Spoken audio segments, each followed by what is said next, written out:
Good evening, Isaac. How are you? I'm good, Ryan. Good evening. Good evening. Happy Monday. Yeah, happy Monday. I am, my voice is a little bassier. I've been sick, like really super sick for the past week. So I'm finally on the tail end of it, but my voice still sounds a little weird. So, It's fine. Happens. Happens to the yeah. best of us.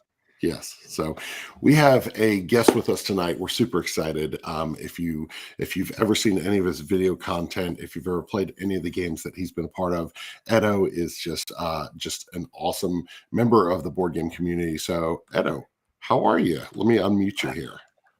Hello, can you hear me all What's right? up? Yes, yes. I made this exciting for you guys, so Yeah, Appreciate we that. were yeah. we knew you were running a few minutes late, and so we were like, we'll just have to not chat about it before we go on, and we'll be fine. So Yeah, no, we're doing it live. We're doing it live. you do so Thanks for much having me, video though. content that I'm sure you're used to. Like, hey, just got to get it done. Yeah, for sure. My Thanks voice for is fine. I just had to call. Cool. So Thanks for we're, joining I us, Ed. think, Sure. yeah, I think we're all getting off of work and just trying to jump into this tonight. So hopefully we've got some good entertainment for you and some games that we're going to be talking about. So actually, Isaac, you were the one who came up with the topic for tonight. So what we got? I did. Yeah, we're going to be talking about asymmetrical games, which I think is very timely when we get to talking a little bit about a new game out there for Pencil First. But Yes. I like to come up with the weird, off-topic opening questions. And a lot of people just celebrated Easter weekend. And Yep. regardless of whether you celebrate it or not, I know there's Easter baskets and candy, rabbits and all that everywhere. What's your binge candy? Like, what's your forget about my So glucose levels. yeah, and sometimes you have to. I'm huge into gummy stuff. So like whether Okay. it's gummy bears or gummy colas or Sour Patch Kids or gummy worms. Like that's probably my go-to in terms of like if I had to pick a candy, it's Yeah. just gummy stuff. Nice. But like on the chocolate side, I'm a big fan of Reese's Pieces or 100 Grand. But like, Yeah. you can get a lot of gummies, and that's where I like to go. I'm a sucker for the peach rings, the peach O's. When I see the peach O's, I saw them in the store a couple weeks ago, and I was having a rough day. I think a bunch of stuff had gone wrong with work, Start eating. and I was just like, I saw the peach O's, I was like, they're $2.50. I don't care. I'm buying them anyway. Snatched them off the shelf. I was like, they're so good. Swedish Fish, also very good. Oh, You go in that direction. But I just bought Swedish like Fish. Have you seen Swedish Fish jelly beans? Have you seen those? Swedish Fish jelly beans. Yes. I feel like since I like Swedish Fish, I feel like my wife or my kids might have bought me something like that. Okay. Got a little comment from Chad Elkins over there at 25th Century. What, 100 grand isn't? I mean, I don't know. I feel like 100 grand has been around forever. I mean, I guess that makes it old school, but I thought that's funny. Fine, it's not like a what is that? That Charles one? What do they call it? Like a Charles bar? Charleston shoe. Charleston shoe. Or like a Mars. Actually, so we did this awesome thing. We don't do big E stuff, but what we did was for our kids, we didn't do like the hunt and stuff. We got 3 Easter eggs, like the ones you fill. We filled one with candy, one was empty, and one had a $5 bill in it. And so the kids didn't know what was in it. And we just said, hey, they each took a turn. You can either be given the one with candy right now. Yeah. Or you can pick one of 3 just by looking at the outside, like without any information. So are you going to play the game and take a risk here? Or are you going to just take the candy and run? Yeah. So that was a fun time. And I'm inspired to have some gummy while we're talking. There we go. So you're inspiring me now because we actually our kids are older. They're all teenagers now. And last night we come to the end of the night and they're like, we didn't do an Easter egg hunt. And we're like, we thought you guys were beyond that. Like you guys usually like, Easter eggs, but for some reason they were like, no, we missed that. I was like, okay. No, 100%. It was the same thing. Yeah. So I bought a bunch of Easter candy. Do you know what they don't have in stores right now? The eggs. Oh, the eggs. Oh, the eggs. I've got like 8 eggs. We went to a dollar store. We went to like a 7-Eleven, Okay. no eggs. Emily had to go to, my wife went to CVS to get some. So we eggs. always have Easter at our house. We stuff all the eggs during the week. It takes us multiple days. Each year I get more eggs and more eggs. And I got 2 teenagers. I got an 18-year-old. They still get excited. I hide them all over our house, every level. It takes me forever to hide them. We had 400 eggs yesterday that hit around my house. Oh man, talking about? There gets to be a point where I just like take handfuls and just throw them on the game shelves. That's hilarious. Easter wasn't like a thing I did as a kid, but we were out at getting lunch or breakfast like a weekend ago, 2 weekends ago, and some lady had a gigantic bag of just plastic eggs. I don't know what was in them. I don't know if my wife opened one, but she was like tucking them around town. Like she was just like walking around and like sticking it on the ground or in like plants. And I was something fun. You just had candy for kids to take like days later. What are you doing, lady? I'm on the tip of like we need adult Easter egg hunting. Like we need that. It's called geocaching. It's geocaching. That's true. I don't want candy to geocache. Yeah.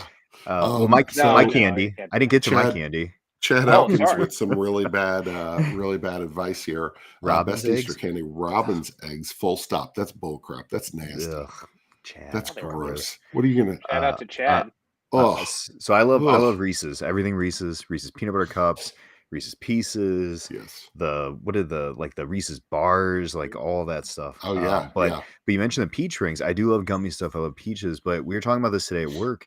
As my coworker had the peach rings, I'm like, have you tried the gummy peaches? The actual, like the thick peaches. Those are the best peach candy. Those are good. They're hard to find. They're a little hard to find, the peach rings, but man, I had a lunch break when I was 16 years old working at the mall, and I'd go round the corner in the mall to the candy shop, get a pound of peaches and an orange soda, and I could eat that for lunch. Do that today. There's your teeth.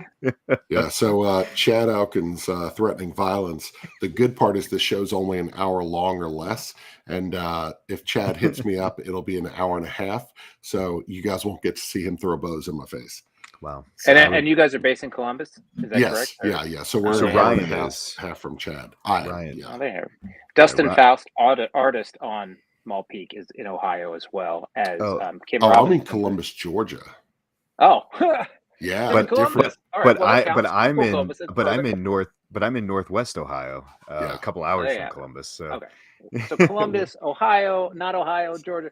On the Ohio side, Dustin Faust, the artist on Maul Peak, and then Kim Robinson, the graphic designer on a bunch of our nature games, are out of Ohio. Nice. AJ's got it right there. Starburst jelly beans. That was my candy of choice. If I'm going to binge a candy, Starburst jelly beans. There have been many years where I stock up and buy 4 or 5 bags of Starburst jelly beans, and I have them until October. So, yeah. That's good. That's good. Well, welcome to Candy Chat today. I know, Candy Chat. So, but we are talking about asymmetrical games. We can do that too if you'd like. Yeah, sure. Yeah, games. We'll throw in games. We thought the topic as well, but let's start easy. And it's funny because I thought this was easy, and then midday today I asked Ryan, I'm like, dude, I'm struggling to think of games I played asymmetrically as a youth, but then they started coming all at once. So the question was, what classic game or what kids game you were playing as a youth that had like asymmetrical roles or goals or something that was asymmetric to the game? Yeah, I mean, it's a great question. I think the if we're going like kid age, for me, I feel in a way the heart of it, I mean, I don't know if this counts or not, but I think of it as asymmetric in a way, is Magic, like CCGs, right? Like it's not a classic board game that was asymmetric, but like in terms of coming to the table with just vastly different abilities and approaches, like where you it was just, a blue versus red or black, all the different colors.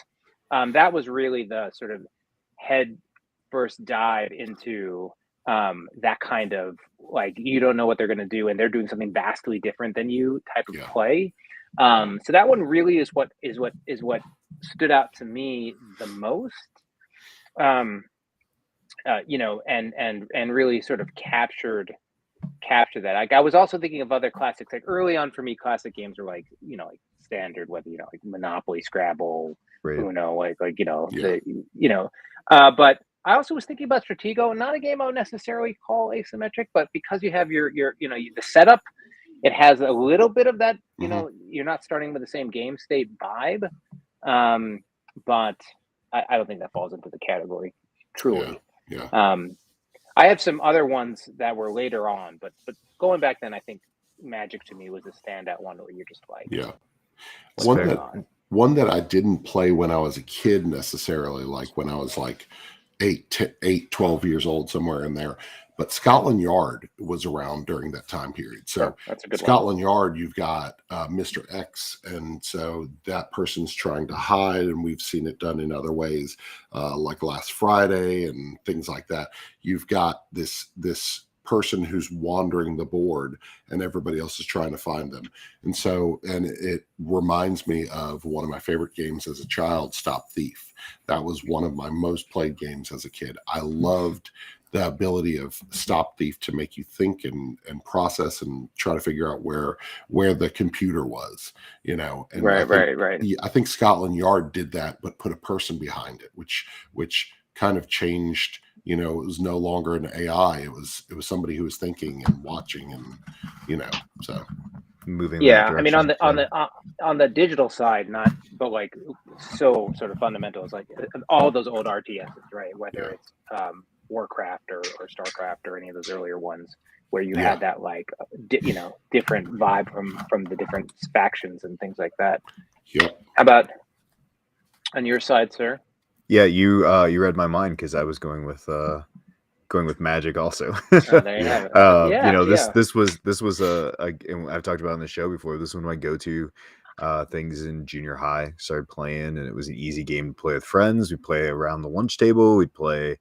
Heck, I had a buddy we played during 2-a-days during our lunch break during football practice, and everybody else was doing stupid stuff, and we just got out a deck of Magic cards and played in the locker room. And it's like you said, it was the like, what is the person across from me going to have? I have no idea, but can I beat them to the punch? And I love that about Magic. I still love that about Magic to this day. Like I dip in and out of it here and there very casually at the point, but man, I love that unknown that game makes. Yeah. Two quick Magic stories. One was first tournament I ever played in, like just started playing Magic, wanting to take a $5 go in at our local game store at the time, Dungeons and Dragons, and like I had just started, so I had the deck of 250 cards, right? It was basically it was all my cards, right? And you get in there and everyone's playing. I don't think it was 40s back then. It was like 60 cards exactly, like in sleeves. And I was playing this guy who was, he thought he was destined to win. And at some point, if those decks don't work and you're just sitting there not doing anything, but like you've got like infinite cards and like infinite life or whatever, like with the ring. Oh, like I had like all 5 rings of defense or whatever those old ones were. Oh yeah, the circles. Circles, right. And so I just decked him. And I didn't go on much further than that, but like he was so angry. The other thing is just playing Magic recently, back when we were in office, a bunch of people were doing drafts and things like that, and I got back into it for a little while. All those things are still true when you play it again, but then you're also like, man, this game is really just oh, well, I drew and I didn't get what I needed, so yeah. Like that part of that game is still there as well. Yeah, it's not going anywhere else. Yeah, that's right. So yeah, there's some good picks. We're going to go into current asymmetric games, but Scotty Flake says loves Summoner Wars. Oh, yeah. So, Summoner Wars. Yeah, so the question I had next in there, Ed, is as the designer, and we're going to talk a little bit about Maul Peak here, sitting on my this side. But as a designer, kudos for the repping. I appreciate it. Live on Kickstarter, by the way, right now. Yes. Oh yeah. We're gonna get into those weeds. But Skull Hollow is a good example of a game that I like. First time playing it was like, oh my gosh, this game is vastly two different sides on this board. How hard is it as a designer, do you think, to come up with asymmetrical roles in games? I mean, it's interesting, right? Because, and certainly we should, Keith Mateka drove a lot of that design on Skull Hollow. But the impetus, like a lot of times asymmetric starts at the same place, right? Like if you're thinking about a game like, like a XCOM game, or like a, Narrow Hex, or like any game that's like just units on a map, and you're like, okay, here's the base or the Terran, they're like this, and then we're gonna like go this way with this one, and then we're gonna balance it. We're gonna go this way with this one, and we're gonna balance it. Skull Hollow's like what's that game called? Why am I forgetting the name? The one by Leader Games, but Root. Vast. No, the first. Vast, Well, Root Vast, 2, Vast. but like I was thinking Vast. Where Skull Hollow is this one where you're like, the impetus was like, what would it be like to have like one person controlling like a bunch of units, and the other like a gigantic monster, sort of inspired by Shadow of the Colossus in a way, and like really pushing the differences of play and on like totally mechanically different, right? So they're not like sort of in the same zone, and one's just a little bit more like this, or one's a little bit more like this. It's really like, no, we want to have this gigantic monster play, and then this other one. And it's not like Skull Hollow was the first board game to ever do something like that. There's some older ones that have done that as well. But that was really sort of the starting point. And the story goes that my kid, I had was helping at their school with like a board game design class, and he wanted to make a baseball game where it was one player playing.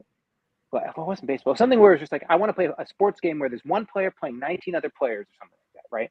And it was like, you want a 20-person game where it's 19 people versus one person? And like, I was like, well, what if it was like somebody controlling a bunch? And we'll probably end up talking about it later, but I'm a huge Lord of the Rings Confrontations fan, for sure. But that idea of like jumping and having the Guardian board was really sort of the centerpiece when we started, where it was like, okay, want to be able to have units in a small space and then get them to jump onto the other unit and disabling abilities. I should have pulled them out, but like I have the old designs I did on it. The main thing also was I wanted to get rid. I didn't want to use dice, and I didn't want to use like sticks and measures. I didn't want to make it a miniatures game, right? Yeah. Because I feel like that exists and there's some cool things, but it's like heavy, and I wanted something fast, light, dynamic. And that's about as far as I got when I was struggling to make it fun. It was cool. The idea worked, but it wasn't like mechanically fun. And that's when I partnered with Keith, who worked on together on other stuff in the past. And, he knocked it out of the park with the dual action cards and sort of the dual ability cards with action points, and how it, the core system works for both the Guardian and the Foxen, or in the Maul Peak, the Bears, or the Grizzer. But they're so vastly different in terms of how you play. Yeah, for sure. Yeah. One of the things that impressed me so much about Skull Hollow is because we reviewed that years ago when it was first put out, and Skull Hollow is one of those games that once you teach it, you want to go back in as many times as you can to understand the nuance of the different Guardians, how you can use the Foxen clan's abilities to defeat a Guardian in a specific way. I love that, because you want to play it again immediately, but you got to think about it. I remember the first time Aaron and I played it, we sat down, we played on a Sunday morning, and then I was like, man, I lost really bad. Like, she was the Guardian, she just smashed me. And I was like, I lost really bad. Let's do this again, but hold on, I need another cup of coffee, and it's just one of those things that I want to think about, and I want to be like, okay, I could have done this better. What did I not use? What could I have used? How could I have done this? It's such a good game. So thank you. And I do think it's a little underappreciated, the depth of strategy for both sides. Yes. It's interesting where, we wanted to make a game a little like chess. Not that it's like chess, but like with check, like, where you can just knock it, if you don't protect the king's out, the game's over, right? Like, it can end very quickly if you're not paying attention. Yep. And so there's a lot to how you're playing, the way you're against, because you have card draw, it's a pretty loose, set of abilities and action points that you're getting into your hand, right? And there's the prepare action. So it's not, it's got lots of tactics, but it's more about playing what you're getting and understanding sort of what you have in your hand, what the player's doing, where they are, how, like, there's a lot of dynamic tactics that come out of play. And I think there's a pretty big scale of learning you can gain, both on, the the Foxen side as well as the Grizzer side. Like this came up on the Kickstarter campaign, but I think it's fun.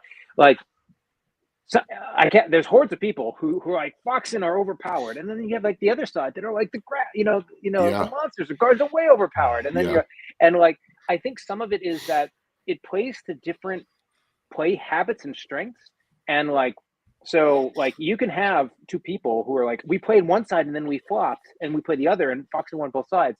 It's like, yeah, okay, well, I mean, that's what did Greg do, or what did Tanthos do, or whatever. So it's really it's been interesting to see it develop over I don't know, the last few years. It's been out 3 years at this point, and it was super cool to be able to build out Maul Peak again with Keith, and start adding more interaction and paradigms with the Grizzer and the new Guardians, and seeing how well the system holds up. It holds up great to all of the new stuff. Yeah, awesome. And just before we'll get into Maul Peak in just a few minutes. Sure. I'll save it for that actually. So I'm going to catch up on comments here. So Chad says every time I play a game against Bob is asymmetrical. He's got no skills. Wow. Bob's getting beaten up in the comments. So Bob Kroll is a good friend of ours and writes for us at One More Family. Scotty Flake says Vast was the first game that really impressed me with each player having such diverse objectives in order to win. So. Right, and what you can do and how you can play, right? And I think one of that balance is right. Like you have to read 4 different. Vast is fantastic, right? But it plays on that line of like, oh, I'm going to read this section of the rulebook, or I'm going to read this section of the rulebook, or I'm going to read that. A different asymmetric, by the way, just role-playing games, by the way, in terms of having a DM or a game master, and then the players, facing off versus whatever they throw at them.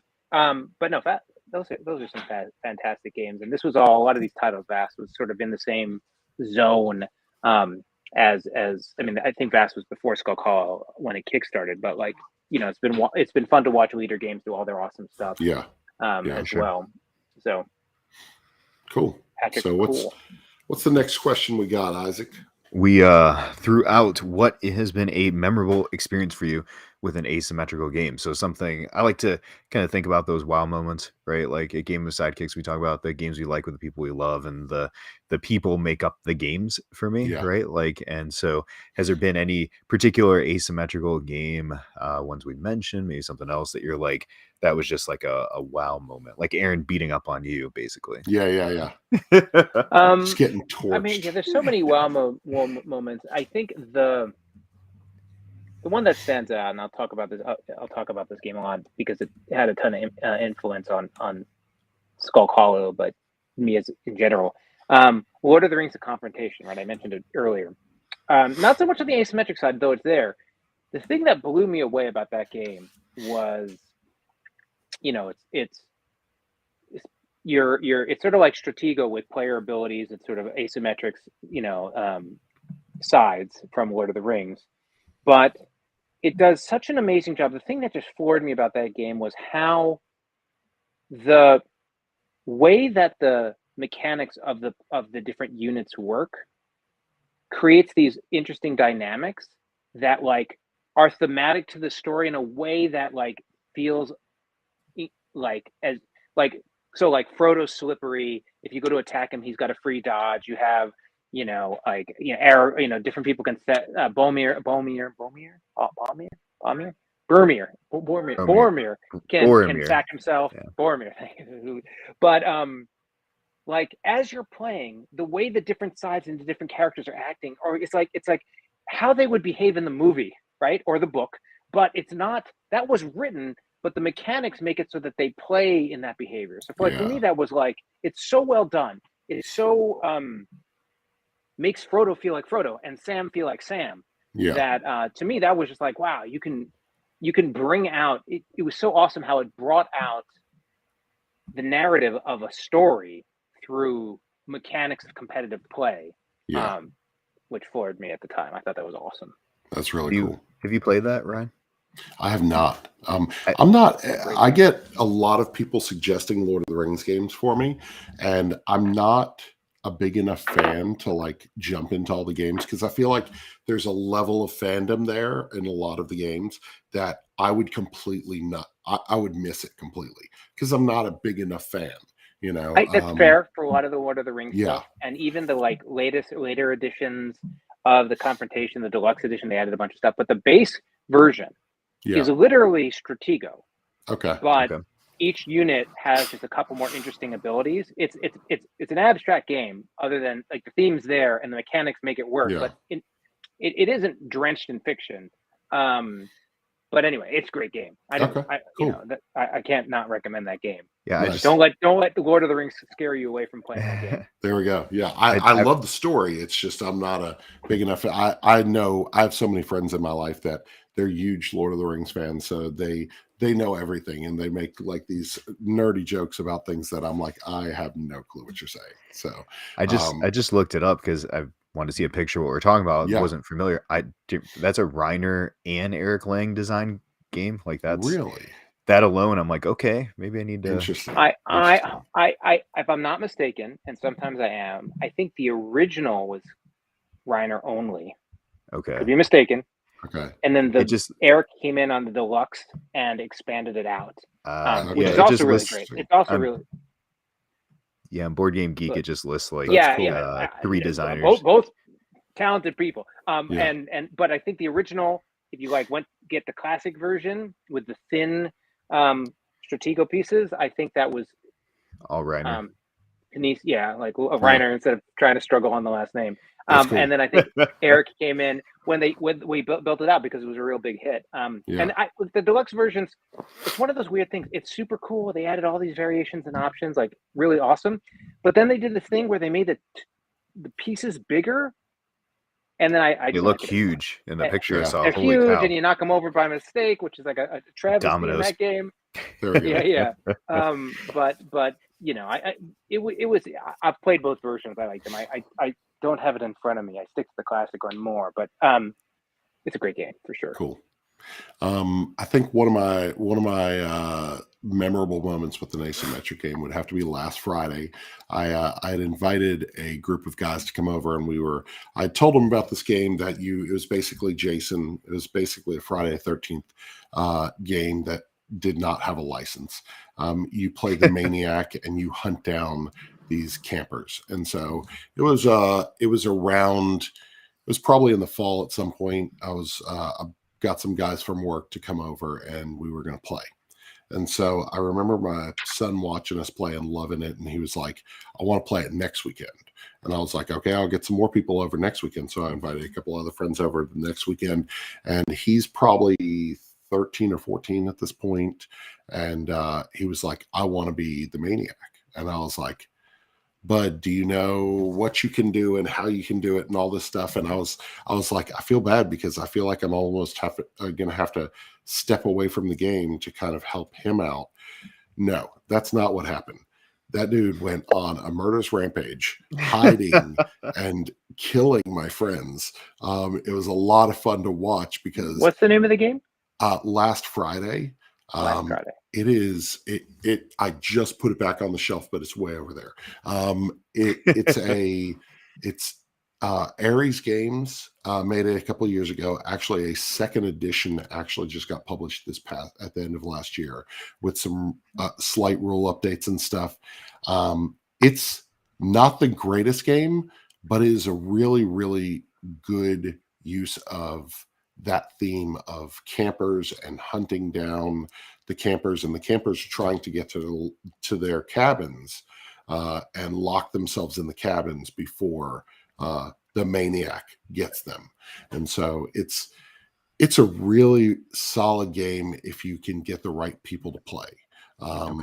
You know, I think the thing I don't like about Last Friday in particular is that it breaks it up kind of like in chapters. So the best way to play the game is to play the game 4 times with slightly different rules, which makes it about a 3.5 hour game. And that's not doable for a lot of people. Have you ever played Monster Slaughter? Yes. I like Monster Slaughter. Yeah, it's you know, it's the different monster factions, and Yep. you're all trying to get the kids. Yeah. But that one was a lot of, that one's like a lot of like big fun, big. The art is fabulous in that game. But Yeah. this is, I thought for when you were describing, I was like, is that game? No, but it was. But Yeah, you know, no, I know that because the miniatures in that game are fantastic. The artwork is amazing. You've got you've got this 3D board that's a cabin. It was ridiculous. So good. If anybody out there is listening or is watching and says, "I've got Monster Slaughter and sitting on my shelf," I'd pay you for it. Not those are the guys from Ankama Games did that one. Yes, I love it. I just can't pay that price for it. So it's like $80. Fair. So yeah, it's fair. Yeah, who knows? Someday. Someday. Yeah, for me, this is the game that I picked up at Origins. My son loves to play board games with me. Our whole family does, and I shouldn't say just my son, but my son is my go-to. Hey, I got Maul Peak in. He sees the art. He's like, is that the same as Skull Hollow? I'm like, real close. We sit down, play it. He's like, yeah, I was gonna play video games with my friends, but get it on the table. Let's play it. And there we go. You know, like my son is my gaming guy, and he's been that way since he's been super young. And we started going to Origins. I want to say this game probably came out in 2015 or so. So we're going, he was probably 7 or 8, and he could run tables running around, chasing people, Inspector Ops. That's a popular one. I love this game. Like, I love the futuristic theme of it. I love the push-pull. I know it's got the Scotland Yard, the Fury of Dracula, the same, you know, like you were just talking about with Last Friday, the one versus many. But like, I love the hunter and the huntee, right? And the fact that the hunter is are the many, right? So that the many are trying to go after that huntee, and you're just trying to escape. Like, I love the escape aspect of this game. Just get in, steal the loot, and get out. And it's Emerson makes just amazing games as it is, and this one was a game that every time we played it, it was just funny to watch. You know, you figure you got him, and then you're just like, nope, he's not there. You're gonna have to teach that to me when we show up at Origins this year, because I will add it to I've my never list. played it, but I've watched people and heard people on podcasts talk about it a lot. So it's a blast. The original is where it's at for that one. Very cool. So, Edo, tell us about Maul Peak. You know, Maul Peak is the follow-up to Skull Hollow, a game that is one of the best 2-player only games out there. It has such a dynamic feel. For sure. Where you're choosing, you've got these amazing guardians that you get to choose from that all have different abilities. None of them feel the same, you know, and then you come in and you put out this follow-up game, and it feels even more different, but has some of the same mechanics as the original. So tell us about Maul Peak and what people can expect.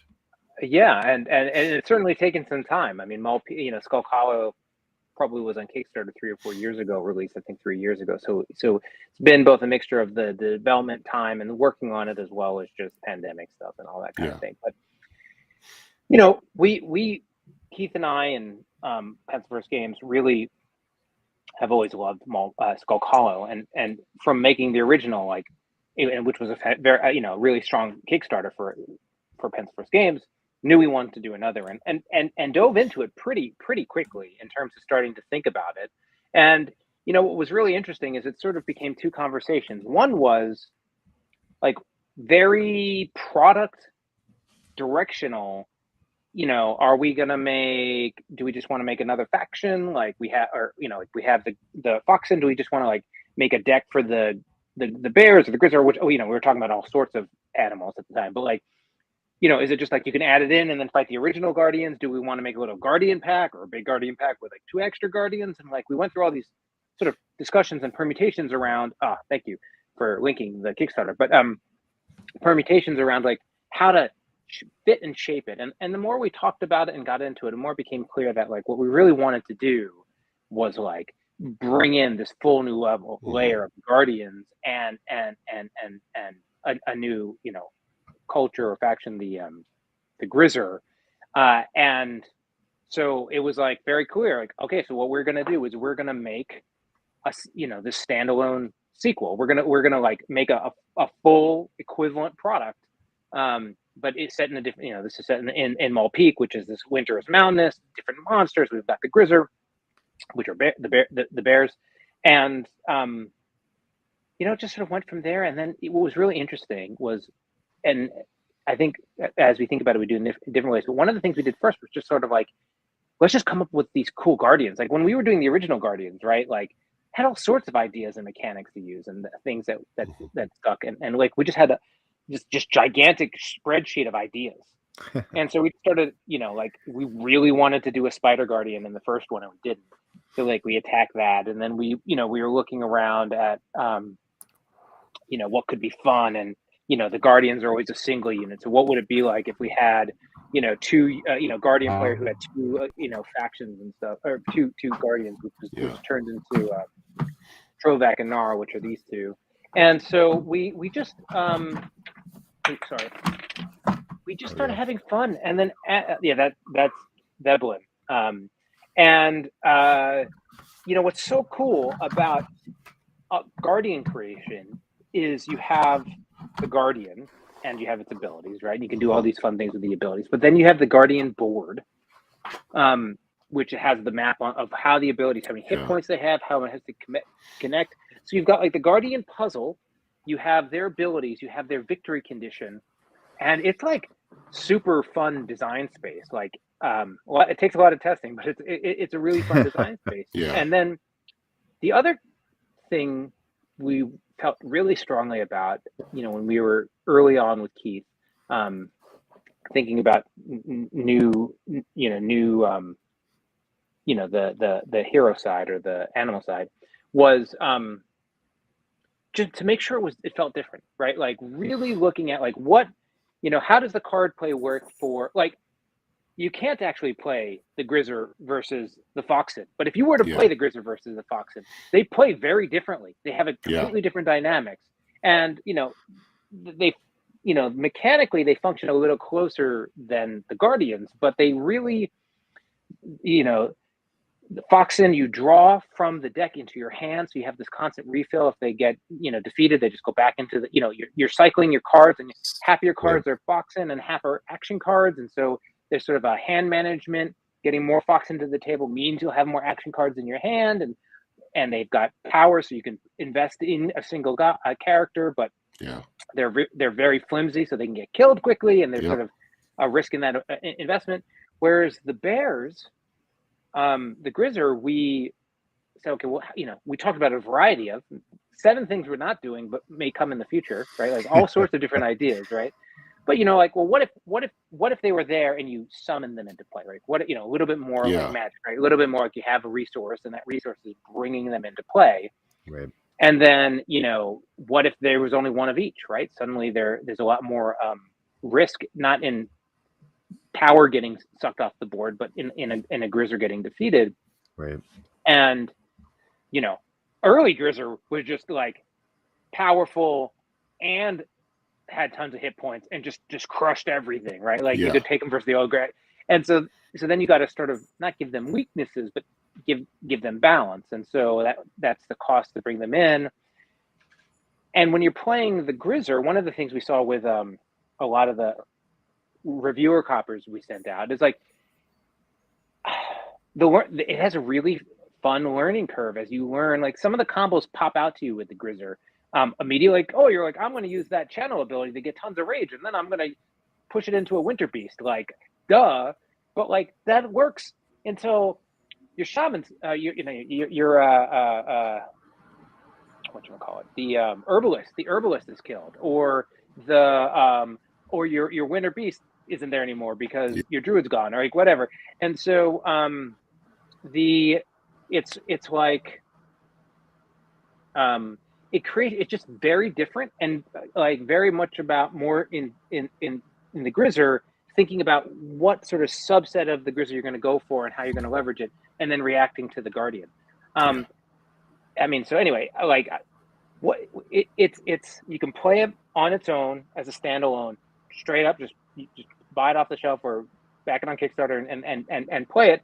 But then the other thing which we always wanted to do was make it compatible with the original game. So make it so that you can play the two of them. Foxen versus New Guardians or Grizzer versus Old Guardians, and it was so cool to be able to do it. Like the amount of life it brings into both titles to have both games is substantial. And then I don't know if you had a chance to play the Battle for Boar, but like we were like, whoa, let's just see if we can make this work for 3 or 4 players. It's like a Smash Brothers level. I didn't get Isaac. Have you played the 4-player? No. Okay.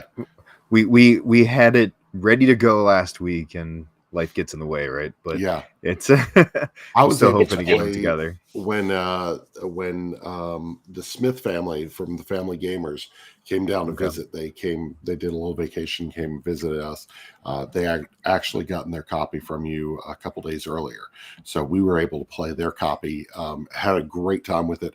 I actually played the Spider. Bedouin starts with a V. The Spider Guardian. Yeah.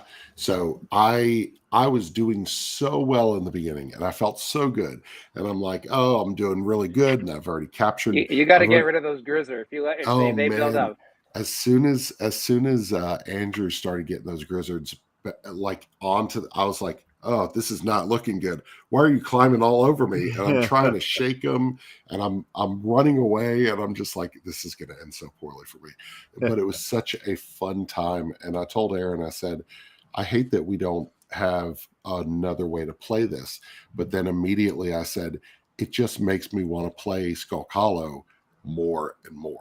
I mean, it's such a great property that whichever one you play, you look at it and you're like, I just want more of this, Yeah, and I definitely ran into that trying to play it the same way as Skull Hollow, thinking I was going to just cycle my heroes. And then you start realizing, wait, I got nobody left. And because I used them as glass cannons, I went in and I didn't play the strategy as much, right? I was just trying to just fire them off. Which is, it's interesting. I mean, and it's something that is always a balance when you're having games with learning depth, right? What is that initial play experience? What is it as you get better at the game? And then how do you make it work in both cases? So like an example, and we continue to tune Saboso, the ice monster here. We found that he was tuned, if you were an expert Grizzer player, that huge guy, if you're an expert Grizzer player, there's a lot of things you can do that are really powerful, with like knowing cost, how to pop somebody out with a bunch of rage and get them into play, you leveraging the extra leap from the rage. Like there's like a lot of things in there that you learn how to do, which makes you very effective. But like if you haven't picked that up yet, Saboso, he's not, Greg, he had a couple of action points. Saboso's got 3. So Saboso just comes in and he's like stunned, knocked, taken. I'm going to pick this guy up and put him in my icy chest. And you're just like, what just happened? I was like, what just happened? And, what we had to do on some of that retooling was look at ways to still have Saboso feel like it has the agency and the ability to do what it was doing, and have the combos, but create a little bit more room where it's not like in the player space instantly. And what's interesting is sometimes you can make changes, like in this case where the net actually is more fun for both players. So like, by removing a little bit of Saboso's agency, but not his action or its action, it gave the Saboso player more opportunities to feel smart by setting something up, a combo, rather than a combo just being available in front of them, without necessarily reducing the capability of like taking on the fox. So it's and then when you're going back to it's a huge matrix. Like Justin DeBaker, who's been an awesome doing awesome playtesting and development on Maul Peak. When you're like so you have the Foxen versus the 8 Guardians, right? But then you have 4 leaders on the Foxen, right? So that's if you're thinking about how each leader impacts that, right, that's a huge set.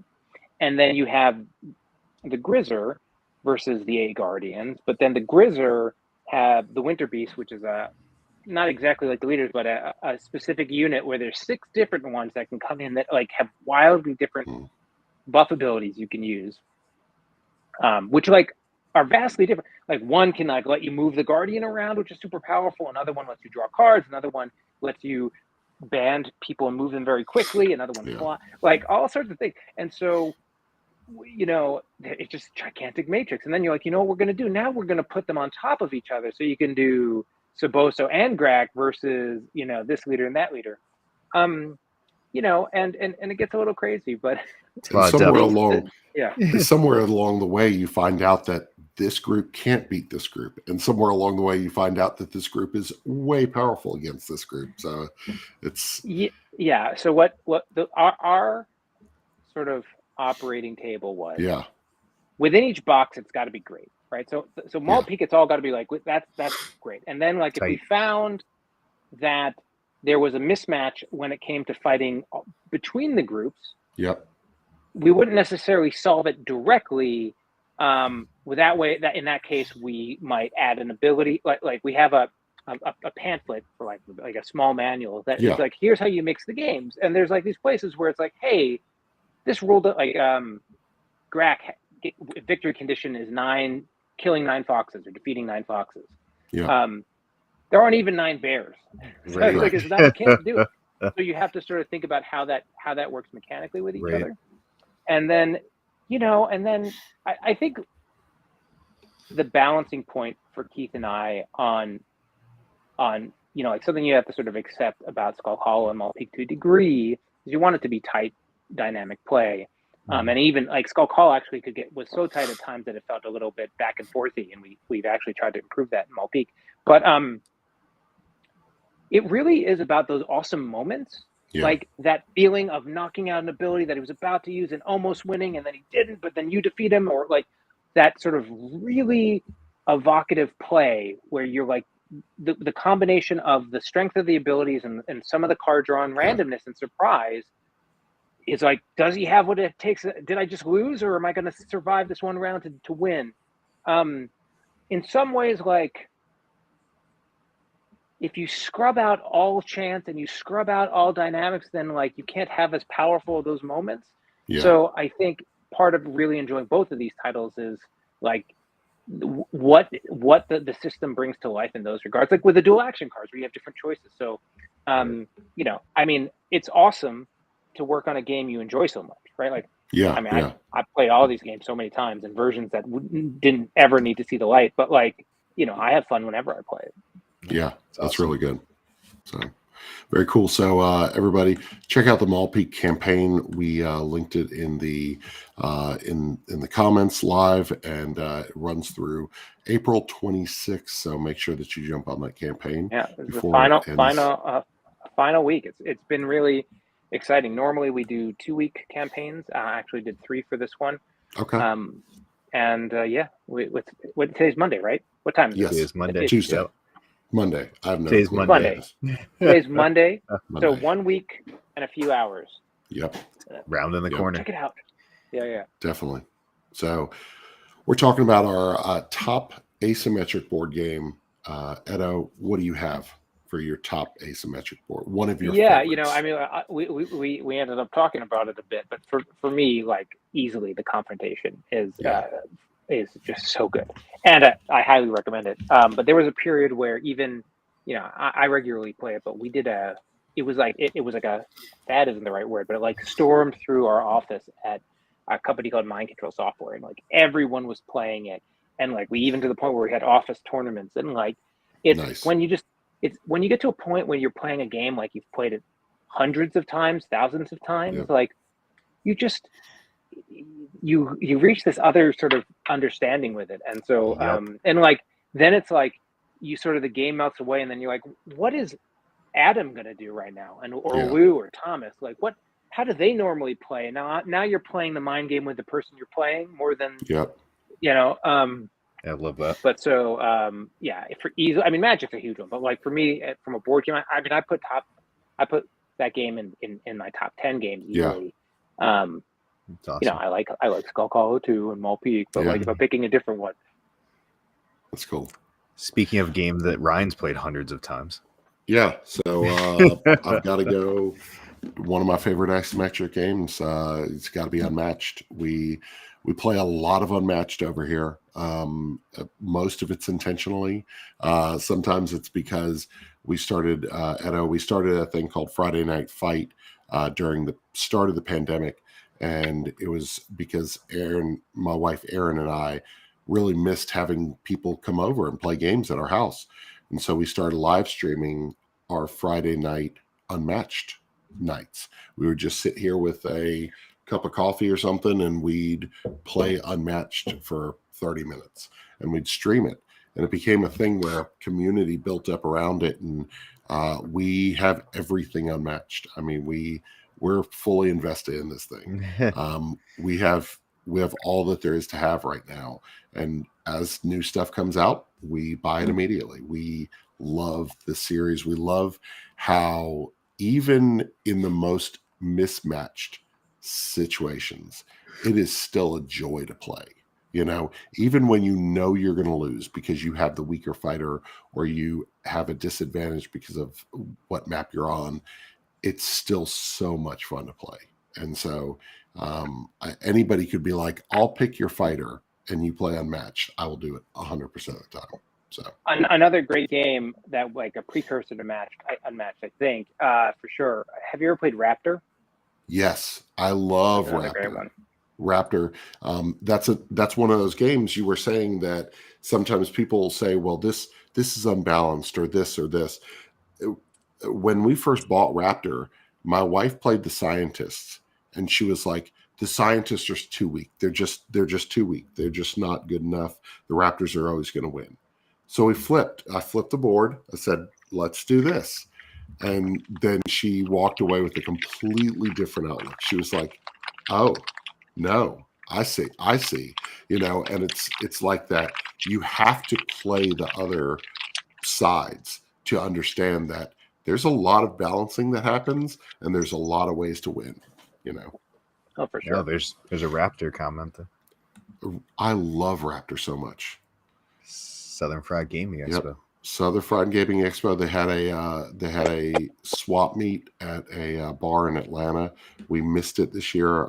We were celebrating Easter with some family out of town, and so I hate that I missed it. But Raptor is really good.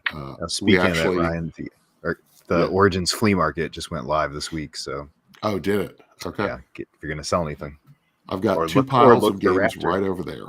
So, yeah. So what's your game, Isaac? I mean, I love Skull Hollow. We've talked a little bit about that and Maul Peak, and we've talked about Vast, which I enjoy Vast, but it's not my favorite game. But man, there's just something about the way the base version of Root works. Like the Irie, the cats, the Vagabond, the fact that each one, like, it's an area control game, but then for some of the characters it's not, right? The Irie is about how well you can manage that card play on your board, right? And like there's just something beautiful about those base, and I have the expansions, and some of the expansions I enjoy, sure. but I just love the interaction of those original 4 characters and how well that push and pull is around the table, and how you have to know what's going on around the board in that game. Like, you can't sleep on other characters, and I love how well balanced out Root puts all that together. Yeah, for sure. I mean, those folks at Leader Games, they know what they're doing. They know what they're doing. Yeah. They know what they're doing. Before we move on to our last question of the night, I do want to point out it's not often that asymmetry is introduced to a game later on, but Viral the Hive is it's the expansion to Viral, the board game. This is really, really good. It gives you asymmetric abilities for your specific virus, and everybody has these 4 new things that are available to them, and it gives you that. I think it vastly improves the base game, and I think it actually makes the 2-player. I hated 2-player viral. It was not fun. It was not good. There was a third hand. I think it was that dummy hand element didn't work for me. This changes it just enough that this game is excellent at 2 players now, and the asymmetry adds so much to the game that it just brought it back to life. So viral. No, it's a great call. I haven't actually played that one, but yeah, I mean, I think there's different ranges of asymmetry and when you introduce it and how far when you design it, but it's certainly a really fun way to make the games feel compelling and different and varied when you play, right? Yep. So, all right, awesome. Last question of the night. What are we playing? So, what have you been playing? What have I been playing? That is a great question. I've been playing a lot of Maul Peak and Skull Hollow. That has got to be the highest there. And then it's funny. I do the. I have the Gaming with Edo YouTube channel, right? Yeah. So a lot of times I'll end up, that will drive a lot of my play. So like, Seven Wonders Architects was a recent game. Yeah, so good. A Crash Octopus. I want to play Crash Octopus so bad. Yeah, it's well done. It's well done. Yeah, I have slowly working through the exit the game advent calendar. It turns out that like there's sometimes too much gaming, and if you're not like if you're not like committed to it every day, suddenly you're like, oh man, there's still 20 days left. But that's a really great one.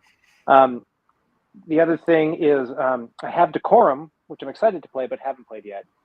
But I keep seeing it pop up. It's Decorum's on my list of I need to play it. So enough people are talking about it that I feel like I need to play that one. So Chad's got an interesting game he's playing there. Oh yeah, Chad playing Connect One solo. Not solo. Not going well. I can't seem to win. Poor Chad. Hard solo games are great. I think it's all different types of fun, right? Yeah. There's so many games now. It's sort of crazy. There was a solo game. There was a solo roll and write game called Island Alone that was on Kickstarter a couple weeks ago. It was actually really fun. It's a print and play only Kickstarter, and it was really. Those solid. Have actually Steve Finn, Dr. Finn's Games. He's done a lot of our nature line. He has done a couple of those print and play, or at least one of those print and play Kickstarters as well. Nice.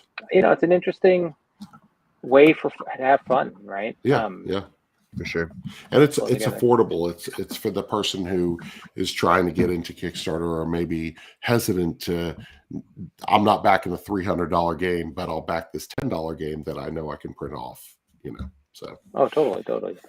We got to play some Wavelength over Easter weekend with my in-laws. I really enjoy it. I love it. Wavelength it's so funny to pair off teams and see what they come up with, and then just see how wildly bad you do at this game. So it's a lot of fun. Wavelength it got to the table this weekend. I'm glad that we took some time to play as a family. So yeah, it's one of my favorite party games. I love it. It's good. We've been playing a bit of this. I'm not pandering to Chad because he's in here, but oh my gosh, like I never played Raw originally. Yeah. Wasn't exposed to it back when it first came out, but man, this has got to be my favorite Reiner game I've ever played. Really I love the depth of this thing and how quick. I mean, on and off the table in 20-30 minutes. We've played it 2-player, 3-player, 4-player. Man, and aesthetically, this game, I mean, it's Ian O'Toole artwork. I'm excited about that. Like, it's going to be a fun one. We've been playing that. The pieces of that, my prototype sitting right over there, but the pieces just for the prototype are incredible. So, and I got to throw in, because this is one of my wife's favorite games. We've been playing quite a bit of Whatnot Cabinet. Nice. I mean, if you go down the list of the aesthetically pleasing games that you guys put out, like if I have anything that comes from Pencil First and my wife sees it, she's like, I want to play it. You want to see something cool for a second? I always want to see something cool. Since I literally have it here. So this, if you haven't seen it, this is the Sunset Over Water Pocket Edition. Oh man, I love my Herbaceous Pocket Edition. Yeah, it's like that, and so same stuff. All the cards. Oh, same type of style. Yeah. Where's the? Hold on. Let me see if I have. So for the first time, pencil first game. So the art still works. Smaller. That's cool. So I love it. for the first time, Pencil First Games is releasing 2 games direct to retail, not Kickstarter. One is this pocket. Well, actually, this one's not. This is from pencilfirstgames.com, but the other is Delicious. And so this looks really good. Yeah, it's a flip and write. It's got the pads. It's a flip and write, but you're actually drawing and filling your garden with all these different fruits. That's so cool. And you guys will get a kick out of this because one of the things, this was sort of pulled together with Steve over the pandemic. Okay. And like one of the core design missions of it was making it so that everyone could print their own sheets if they wanted, and everything that you need to like play on, like off your sheet, like all the common components that you'd get in the box can fit like really easily in like like a 1x2 little space, like basically can fit on camera super easy. Correct. So yeah, it's intended to be like, even if you just like tilt your laptop screen down to get it on camera, that was like the baseline. So those are actually gonna be hitting. Well, I'm approving these, or I'm making a few comments, and then hopefully approving these, and then we will hopefully be on a ship soon. And it's awesome. June-ish. That'll be cool. So so that I think I love the One Academy. Just seeing what you guys have previewed with Delicious. It looks so good.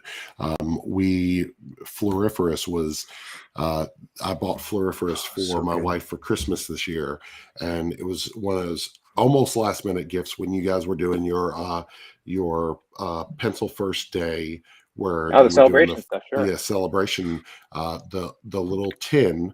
I went ahead and jumped in that day. There you go. Got the tin for my wife and got the exclusive tin. Floriferous. We're 20 something plays in, and we've just had it since December. And so it is. That's some good mileage. Amazing game. We should recognize that Keith Mateka jumped in too. Yes. So obviously, oh yeah. See Keith. How's it going, Keith? Maul Peak and Ocala, but also took on the. He did solo for Floriferous as well as the Whatnot Cabin and a number of, all the ones prior to that. So he's awesome. You talk about the candy right around our aesthetically. Candy. Well, I mean aesthetically, the candy, like those games are just like they just draw the eye in. They get to the table. Like I mean, I can't tell you how much, because Ryan, you're in the same boat with Aaron, where like sometimes my wife wants to play a game, but she's like, I want something that's gonna take like 15-20 minutes. Yeah. I don't want a deck of cards, like something that I'll enjoy and we can still talk, and the man. Yeah, talk while you play. Those fit right in there. Yeah.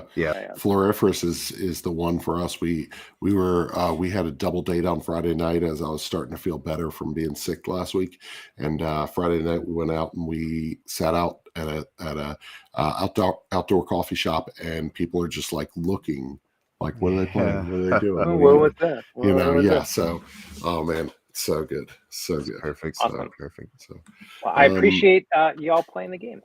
Yeah, definitely. We love it. So Rick's in the comments. Ryan is always on a boat with Aaron. They live on a boat. So Rick, go away. Live streaming straight from my boat. So Awesome. Anyway, Maul Peak on Kickstarter through the 26th. Be sure to jump into that campaign. It is a really, really good game. I only got to play it once, but Edo's played it like 1,000 times. So. We've played it a lot. Actually, we had another. We continue to go through playtests. We had Keith and I and a couple. Justin, all we're going to play tomorrow, but we had to cancel. So, not tomorrow. But we've been playing it. We played a lot. We played all the time. And as far as content from us, you can find One Board Family at oneboardfamily.com. You can find our site. It has not been updated lately because I've been stupid sick. Like no content for like a week. It's been like straight 10 Shame on you days since I've made content. Glad you're feeling better. Yeah, I was so sick. It's so weird because I never got COVID. Our 3 children ended up getting COVID at the beginning of this year, but I didn't get COVID throughout that whole period of time. But I also didn't get sick for the past 2 years. So yeah, I haven't been sick in 2 or 3 years, man. Yeah, so it's like I told my wife, I was like, the last time I had a cold was December of 2019, and so. When it hit me, I had a sinus infection, and I was like, it hit me so hard. Like I never ever take time off of work, and I was forced to take time off of work. It was really bad. But check us out at One Board Family. And what about you, Isaac? Game of Sidekicks. You can find us at all of the socials on Instagram, Twitter, Facebook, over at TikTok. Continue to be making content over there, having a good time in that community. Again, if you haven't got on Board Game TikTok, check it out. There's some fun stuff going on over there. We've got some recent reviews up. Did some work on the Dark Quarter for Lucky Duck, which is out right now as well, with our Maul Peak preview that we did, and did some content on TikTok for that as well. So lots of fun stuff out there. Awesome. And Pencil First Thanks Games. so much for having me. Yes. Edo, tell everybody Pencil First Games. You got to go check out like everything you guys I do. mean, Maul Peak Kickstarter, but like, I don't know, pencilfirstgames.com, we have these adventure games with Maul Peak, Skull Hollow, Lift Off, Heroes Welcome, and then on the nature side, we have Herbaceous Foliferous, Sunset Over Water, the Whatnot Cabinet, all of these games. So you can check all that out at pencilfirstgames.com just to find out more about it, or actually there's a web store there as well. And then my YouTube channel is Gaming with Edo, and that's game reviews and a lot of sort of but like industry, board game, Kickstarter, publisher type advice and content. Bunch of Q&As as well. Great stuff. Thank you so much for coming on, and we will talk to you later. Have a good one. Awesome. Thanks, guys. Bye, guys. Bye. Have a good night.